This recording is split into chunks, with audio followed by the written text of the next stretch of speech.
T20 world cup இன்னைக்கு big match of the final நடக்க போகுது. India West New Zealand Narendra Modi stadium அகமதாபாத்ல T20 வேர்ல்ட் கப்ல இது வரைக்கும் 3 முறை சந்திச்சிருக்கோம். ஆனா இது வரைக்கும் ஒரு வாட்டி கூட நம்ம ஜெயிச்சதில்ல. நியூசிலாந்து தான் வின் பண்ணியிருக்காங்க. அது என்னன்னு தெரியல, அது ஒரு ராசியா என்னன்னு தெரியல. ஆனா அந்த இதை இன்னைக்கு இந்தியா உடைக்கும்னு எதிர்பார்க்கப்படுது. அகமதாபாத் ஸ்டேடியத்தை பொறுத்த வரைக்கும் அதுவும் நமக்கு ஒரு நெருடல்ல கொண்டு பண்ணுது. ஏற்கனவே ஃபைனல்ல தோத்துருக்கோம். ஒன் டே வேர்ல்டு கப் 2023ல ஆஸ்திரேலியாட்ட தோத்துருக்கோம். இந்த சவுத் ஆப்பிரிக்கா லீக் மேட்ச்ல கூட சூப்பர் 8ல கூட தோத்துருக்கோம். அதனால அதுவும் ஒரு நெருடல் தான். இருந்தாலும் எல்லாத்தையும் தாண்டி வின் பண்ணுவோங்கிற ஒரு ஹோப்பும் இருக்கு. ஏன்னா நம்மளோட பேட்டிங்கு நல்ல ஒரு ஃபார்ம்ல இருக்காங்க. சஞ்சு சாம்சன், திலக் வர்மா, சிவன் தூபே, அது மாதிரி ஃபீல்டிங்ல அக்ஷர் பட்டேல், பும்ரா, வருண் சக்கரவர்த்தி அப்படின்னு எல்லாருமே விக்கெட் எடுக்கக்கூடிய கெப்பாசிட்டியில தான் இருக்காங்க. ஏன்னா இந்த வருண் சக்கரவர்த்தியை கொஞ்சம் அடிச்சிடுறாங்க. சவுத் ஆப்பிரிக்கா மேட்ச்ல இருந்தே அது ஸ்டார்ட் ஆயிடுச்சு. என்னன்னு தெரியல, அவரோட போலிங்கை கணிச்சிட்டாங்களா என்னன்னு தெரியல, அவரை குழந்தை கட்ட ஆரம்பிச்சிட்டாங்க. நமக்கு ஒரே சப்போர்ட்டிவா இருக்கிறது பும்ரா மட்டும்தான். இதுல பும்ராவோட நாள் இன்னைக்கு மோசமா இருக்கும்னு சொல்லி மோசமா இருக்கணும்னு வேண்டிக்கிறாரு நியூசிலாந்து பிளேயர் பிலிப்ஸ். ஏன்னா அவரையும் இது பண்ணிட்டா ஈஸியா அடிச்சிடலாம்னு அவங்களோட கணக்கு.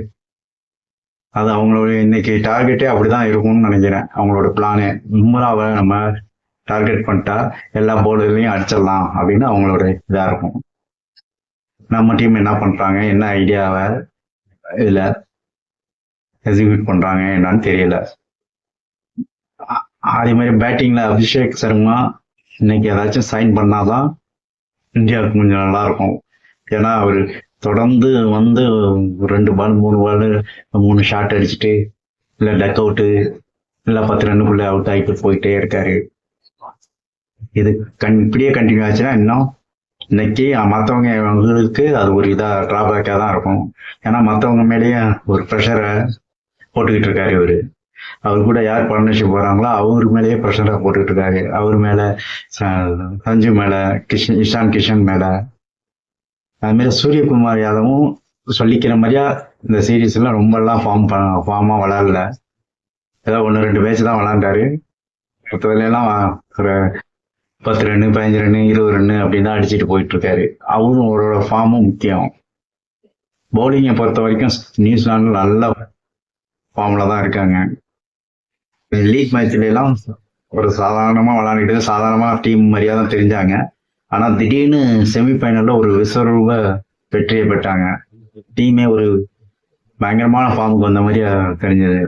பவுலிங்கு, ஃபீல்டிங்கு, பேட்டிங்ல அவங்க ஓப்பனிங் பேட்ஸ்மேன் பின்னாலன்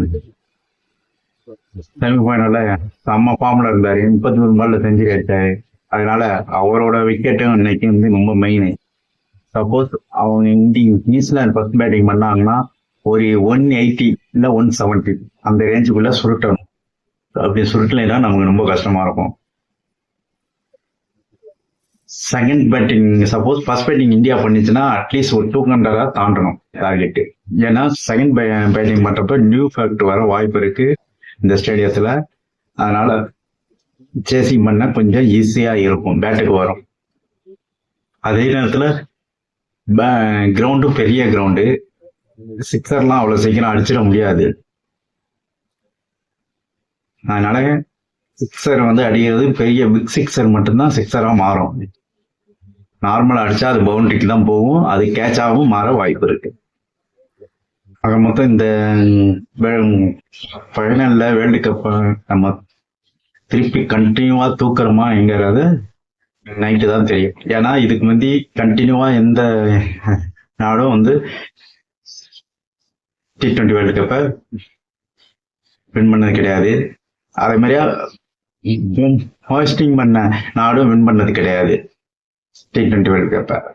3வது முறையா வின் பண்ணதான் இது வரைக்கும் அந்த நாடும் இல்லை. அத எல்லாத்தையுமே இன்னைக்கு இந்தியா வின் பண்ணாங்கன்னா எல்லாத்தையுமே உடைக்கலாம், எல்லா ரெக்கார்டையுமே.